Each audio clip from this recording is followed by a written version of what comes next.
Warhammer 40k Space Marine 2 has just released all of the content that it's going to be releasing in year 2, and today I have a very special guest to talk about everything with me. Would you introduce yourself? Hey, I am first year Guardsman. I primarily play Space Marine 2 and a bit of Dark Tide, but I've been mostly focused on just grinding out things like balance changes and some of the new weapon builds in this game. And I have about 2,000 hours in Space Marine 2 currently, so Jeff did ask me to come on, and I've also played Jeff quite a bit, so thanks for having me today. Absolutely, man. And if you guys don't know him, First Tour Guardsman obviously has a YouTube channel of his own. I know him as FTG, so I'll be referring to him as such throughout this little deep dive. Now, FTG, how did you get into Warhammer 40k? I got into it in high school. I had some friends who played Magic the Gathering back then, and they were also they played adjacent tabletop games like 40k, and they got me into it off of that. I didn't play too much of the tabletop back then. I dabbled a bit. I was more interested in the models and lore, and that kind of stuck around with me. So when Space Marine 2 came out, I was really excited for that. I was already playing a ton of games like Dark Tide, Chaos Gate Demon Hunters, pretty much every 40k game that had been popping out, even a bit of Dawn of War back in the day. And for the most part, I think 40k is just like one of the best sci-fi universes currently, especially after like the cataclysmic fall off of other sci-fi universes in pop You mean culture. Star Wars? You mean Yeah, Star like Wars, Star Wars everybody? yes, yeah, it means Star Wars. Sorry, Star Wars. After Star Wars died. I really hope that something like Star Trek sees a resurgence, but that's a topic for another day. Today we're here to talk about the Year 2 battle plan and all of the phenomenal bits of content that Saber and Focus are going to be adding to the game. But for you to really comprehend what they're going to be adding, we actually need to review the Year 1 battle plan, which I'll put up on the screen just so that you guys have a visual.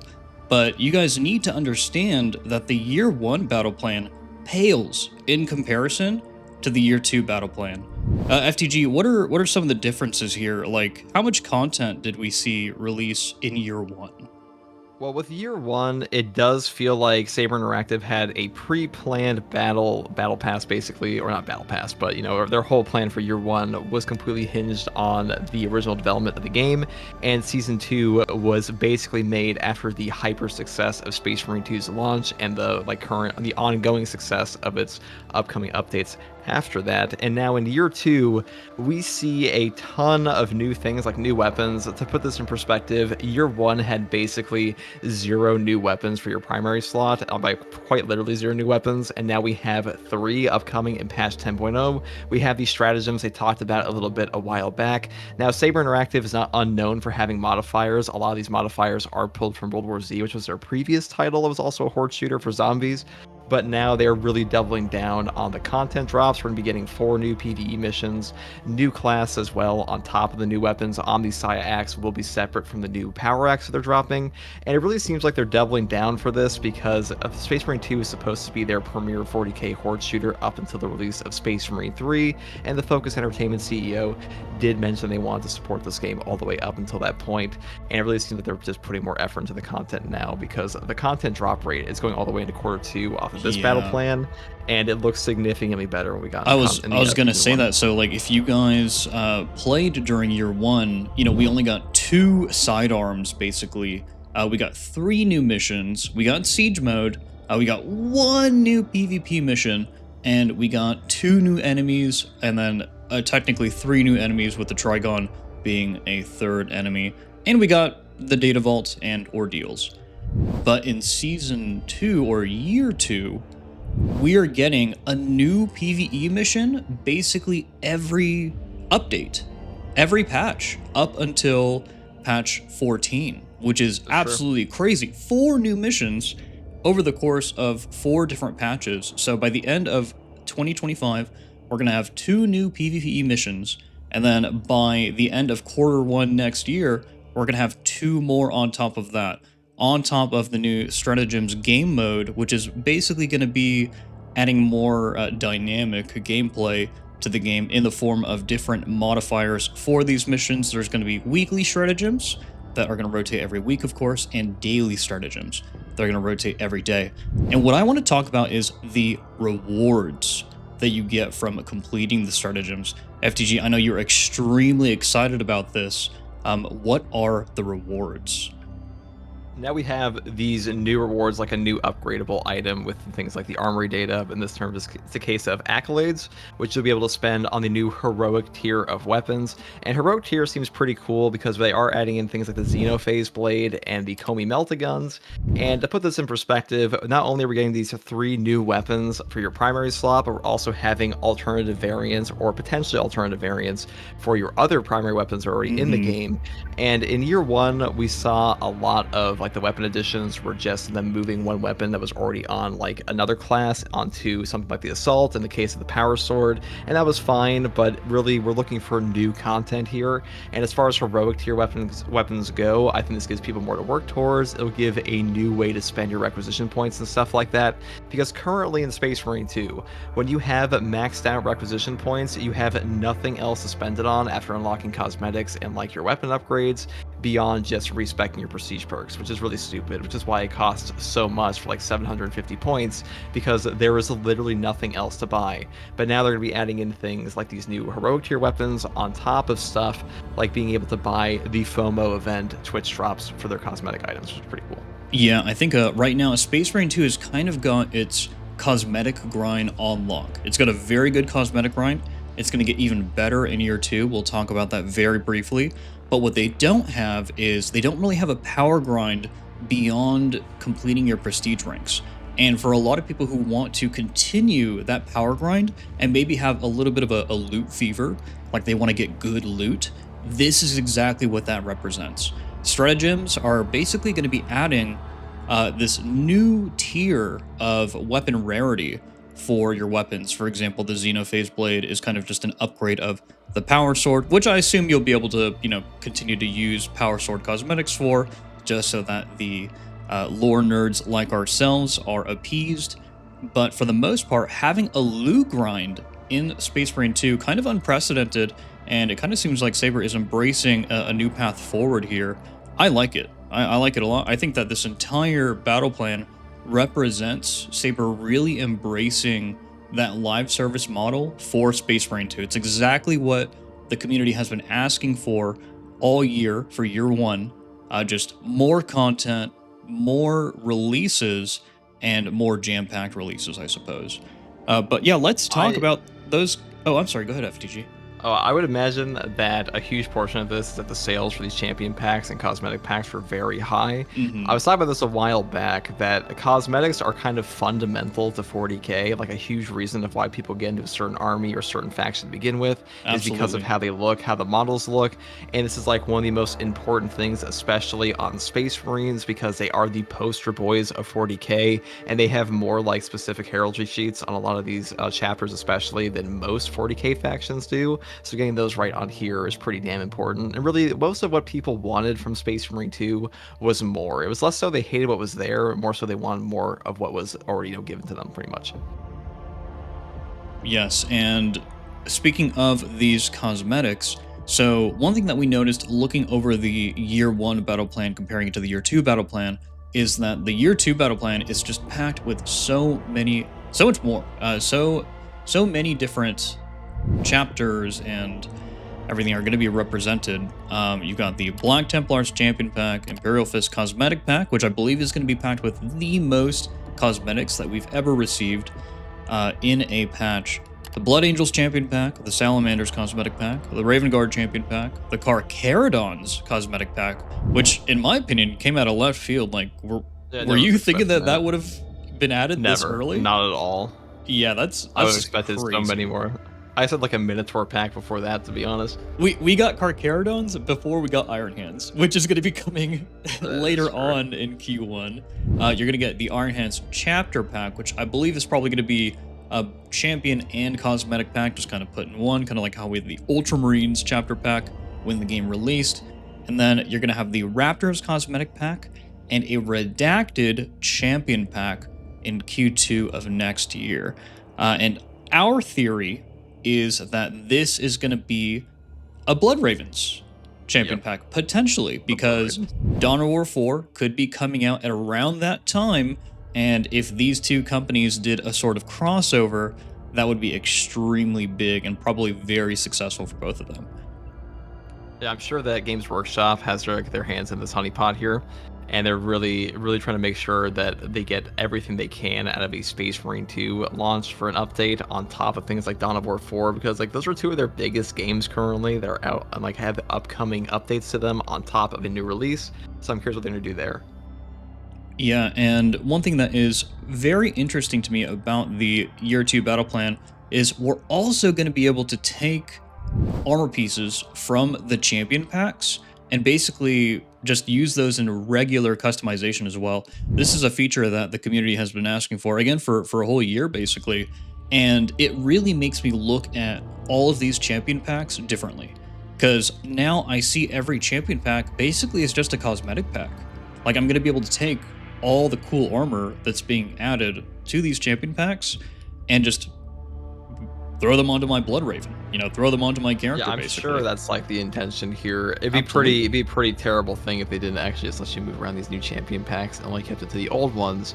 I am excited for like what is basically a cosmetic overhaul to the champion pack system, because Hmm. that's what we've been waiting for a long time. Astartes Overhaul did this previously, and Saber Interactive does work pretty closely with mod authors in this game. This game is very mod friendly, so I'm sure they took some ideas from that on how to like bash these things. So I'm kind of interested to see how far they're going to go with that, on top of other things like, you know, the Sanguinius. I'm sure like the Sanguinary Guard for the Blood Angels Hmm. champion Hmm. pack is going to be quite interesting to mix and match on assault pieces.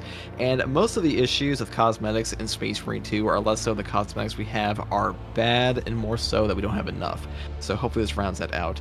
And as far as the monetization scheme for these goes, Space Marine 2, you know, it is a live service in the sense it has a roadmap. It doesn't have like a proper MTX live service Right, right. model. It's more so just DLC packs. And considering that they're pretty much just making money off of DLC packs, the content drop is pretty quick in this game, like, compared to like even a game that does have an MTX store like Darktide.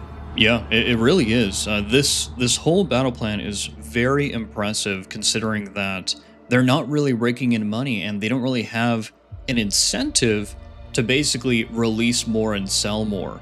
One thing that is really interesting to me, you know, regarding the cosmetics, is we're also getting a Chaos Armor pack, which I did not see them doing in a million years. This entire year's PvP scene seems way more ambitious than ever, with the two new PvP arenas that we're going to be getting in Q2 of next year, and then also PvP stratagems. PvP stratagems to me, that speaks a lot of like maybe you have a stratagem where all the players in a lobby they have to play sniper. It's all snipers, and you have to use snipers. Maybe last few souls are bolt sniper, stuff like that, where it kind of like forces players to kind of leave their comfort zones a little bit. It all seems very interesting to me. Admittedly, FTG Night, we are not the biggest PvPers in the world, but we do like to casually engage in some PvP, so it might be a little bit out of our reach, but we'll see. We I do will like see. PvP in this game quite a bit. It's just that it's been a very content dry It's needed scene. There's not a support, lot to right? unlock.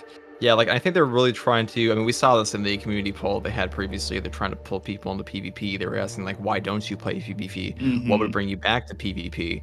And I would play PvP for cosmetic unlocks of the Chaos Armor Pack. I think that's one of the best Yes. portions of PvP in a lot of games, that you can unlock some very exclusive cosmetics, because PvP unlocks should be like the overall hardest unlocks in a lot of games. Like sometimes, like, you know, getting 1,000 headshots on a real players is obviously easier than getting 1,000 headshots on an NPC. So I feel like the Chaos Armor unlocks should be allowed to be used in both PvP and PvE. So like someone could be like, I hey, think look, so I too, I man, killed a honestly. thousand enemies in Yeah. the PvP, which is way harder than killing like 1,000 Tyranids. So like, please let me show off my cool Night Lords pack. And you know, I Hmm. don't think having Chaos guys in the operations would be that big of an issue, because we're not really in like lore accuracy territory. We're all supposed to be Ultramarines, and like you're always swapping out for like Legion of the Damned. Some people just build their guys to be Black Legion anyways, like, you know, Hmm. post heresy outfits. And I hope that they just allow us to, you know, maybe not have the voice lines, but just wear the armor. That'd be pretty cool. Yeah, I think that the just the armor itself wouldn't be too immersion breaking for me.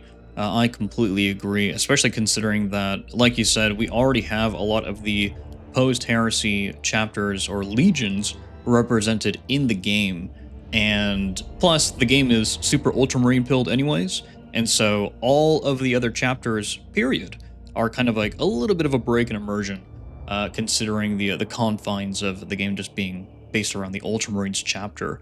I do realize now that we didn't even cover everything that's going to be coming in year two. We're kind of going through this step by step. Another thing we're getting is, of course, the new enemies. And we're specifically on September 4th getting the Majoris enemy, the Chaos Spawn. It's going to be 3 variants, right? Yeah, it will be. That's They're like supposed to have the most HP of any Majoris enemy in the game.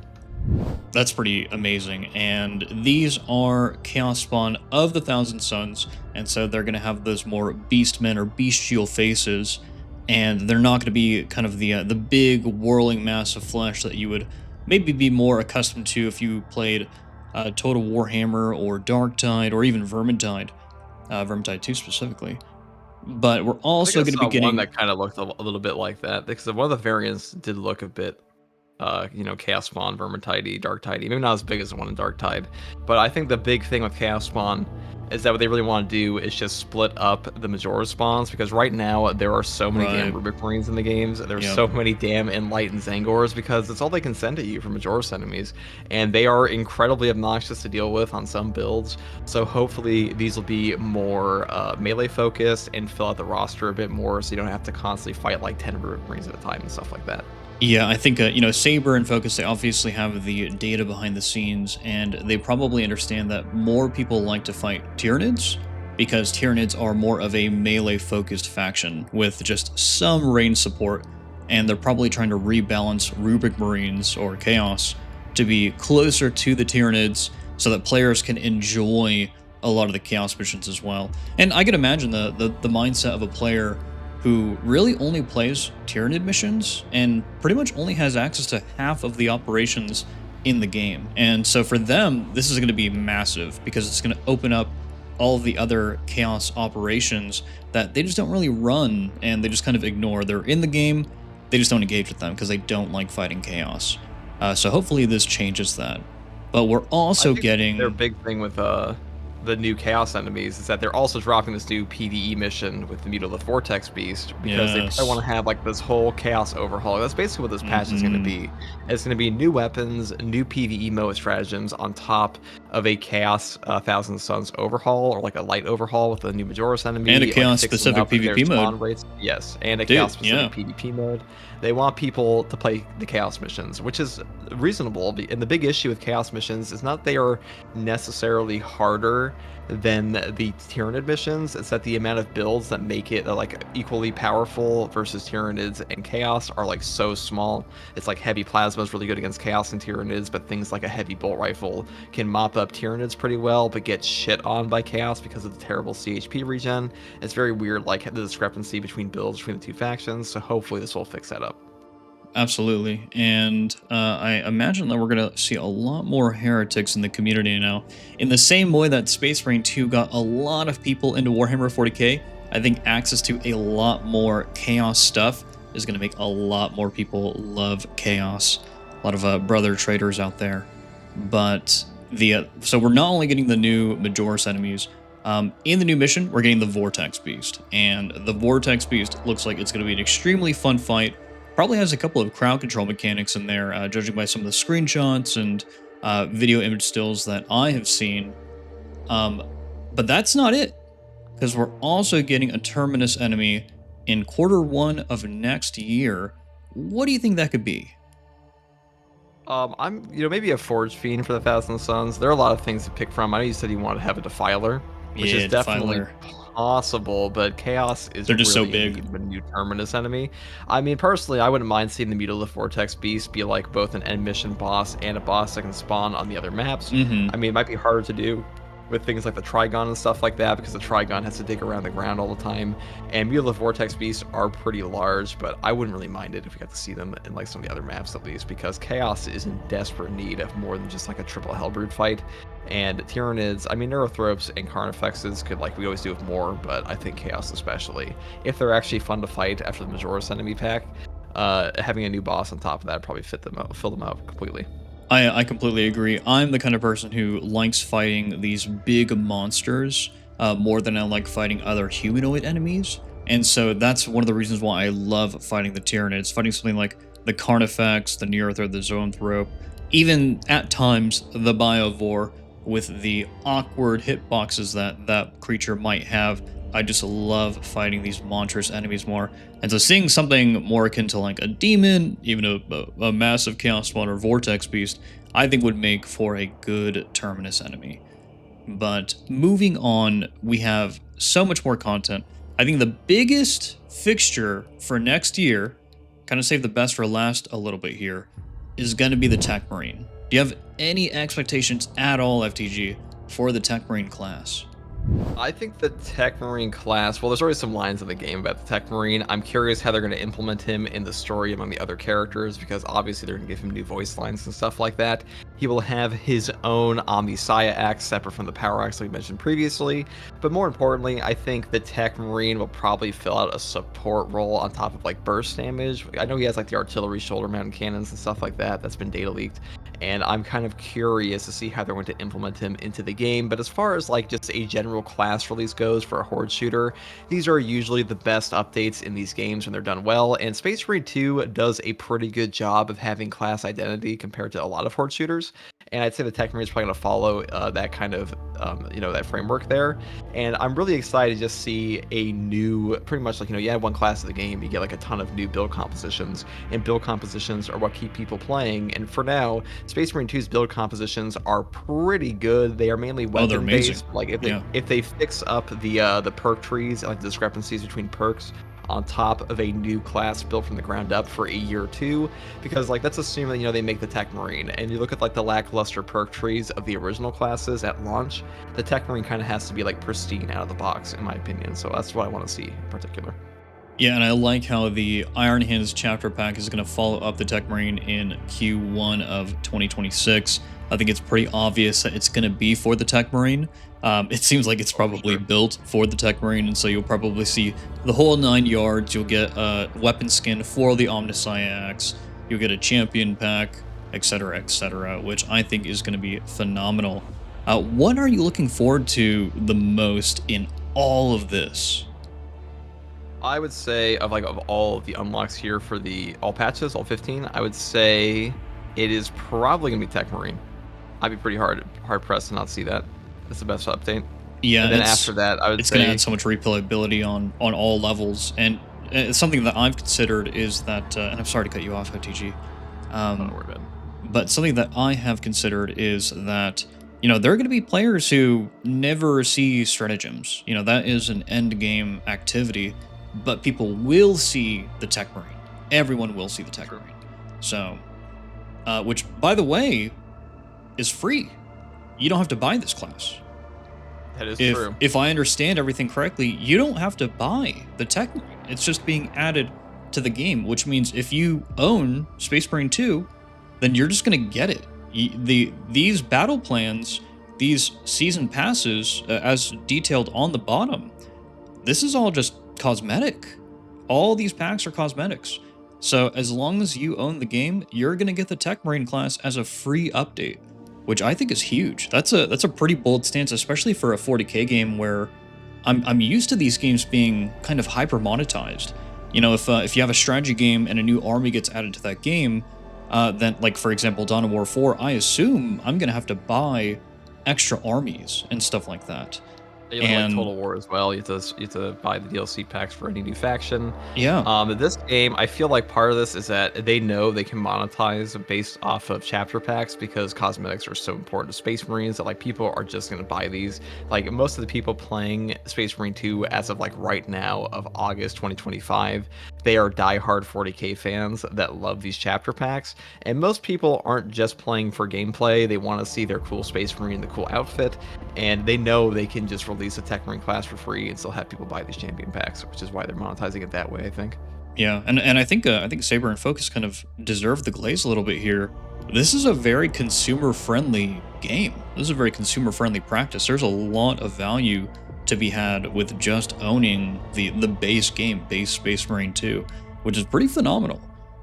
I think that's probably what I'm excited for the most is as this game continues to mature, you're just going to continue to see better value out of your base purchase, just that initial purchase for the game. Maybe you're not the kind of person who's interested in any of these packs. Maybe you're not a 40k fan, but you love the game, or maybe you hated the game when you first picked it up a year ago, but year 2, maybe year 3, maybe even year 4 will warrant the amount of content that you were looking for in this experience. I think that's extremely exciting.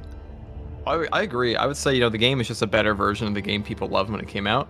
The game at launch was, it was flawed. The campaign was very good, but now you go back to the campaign, the gameplay is so much worse than the operations are because it just hasn't been updated as much.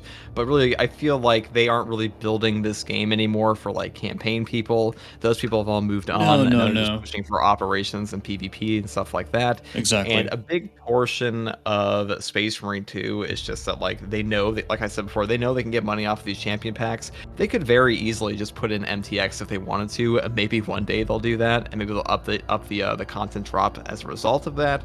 But they must be making money off these chapter packs, because that would say a lot for like why the year 2 battle plan is significantly better than the year 1 was. And I assume that most of this was thought up like post launch, because the original battle plan was very lackluster. It kind of just felt like they were dropping stuff like, here's our game, here's our year 1 plan, then we're going to move on. But Space Marine 2 made so much damn money that they were like, okay, we can just like continue this support for an entire like 3-year 4-year plan, and then move into Space Marine 3. So I'm kind of curious to see what they'll do next. Yeah, speaking of year 3, year 4, and eventually Space Marine 3, we know that, Space Marine 3 is kind of in its infancy in development. That was the entire point of the survey that they had posted on X. If you guys need more information on that, I actually made a video on it. It is the last video that I posted. I'll have a link to it in the description below, just so that you can go fill out that survey and let Focus and Saber know what you want to see in Space Marine 3. Your opinion is extremely important for the development of that game, because it could curate things such as the chapters that we see in that game, or even the enemy factions that we see in that game. And speaking of enemy factions, that's where I think we're gonna go with Space Marine 2. I feel like year 2's battle plan is so ambitious that I feel like the next step, after they add stratagems for PvE and PvP, after they get into this great mission release cadence and PvP arena cadence, the next step is to affect all levels of gameplay with more classes, of course, because that is something that influences new players as well, but also new enemies. I think that, and this is completely conjecture, completely speculation, take this with a grain of salt, I think that these new PvE missions, since they are not related to the main campaign story anymore, are going to build upon a new story. And what have we seen on these planets? We've seen Necron architecture. I think that all this leads to Necrons. What do you think about that, FTG? Am I crazy? Am I insane? I don't know if it's gonna lead into Necrons. I would say if they are, we might see a new faction, but to build a new faction, you'd have to have, first of all, like, you can't just plop on Necrons for a new faction to the ongoing operations. It wouldn't make a lot of sense. They'd have to make new PvE missions around that. So if they were to add in a new faction, I thought that would have to be an entire year 3 or year 4 battle plan. Yeah. Because basically they'd have to be like a first patch, they drop the new faction with like 1 or 2 PvE missions, like it's a huge update, that's pretty much all there is to it. And then over the course of that year, they expand upon that faction. It'd be a pretty big endeavor for them. Yeah. So I'm not sure if they'd actually do that. And by the time they do, we'll see what the game looks like at the end of the year 2 battle plan. Because who knows? Like, the balance might be in a very good spot.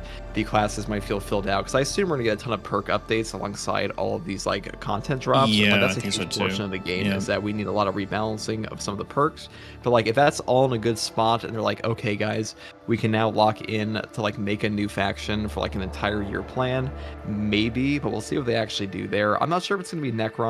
Maybe they'll like test the waters, like a Necron boss in a mission or something like that. That's like mostly Tyranid Something and like Thousand left Suns. field. Yeah. Yeah, because they could do like an end mission boss and have it be like, oh, it's some like Necron whatever, and Yeah. then you fight that and those test the waters there. But as far as like a brand new faction goes, that would be pretty big. I think they would base an entire year battle plan around that, or at least like I don't know, 70% of it. I can actually totally see Space Marine 2 getting an expansion pack. Like, not just a conventional year 3 battle plan, but a year 3 battle plan alongside an expansion pack.